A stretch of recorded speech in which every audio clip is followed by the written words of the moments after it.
Hello everyone, welcome to the Weller channel. Today I'll show you what to do if your external hard drive isn't recognized by your computer or simply doesn't appear.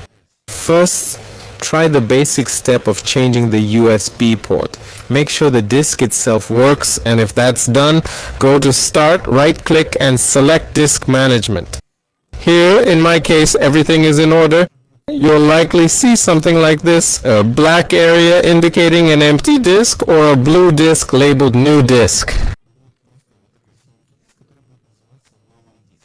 Right? Here's my disk, yes.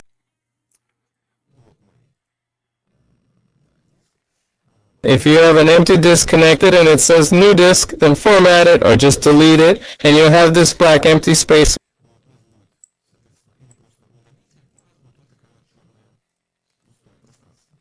Right-click on it and create a new disk.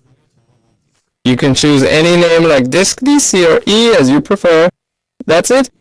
And it will appear here like mine called ENA-C. That's all. So, if you have any additional questions, write in the comments. I hope this helped you somehow. Goodbye, everyone.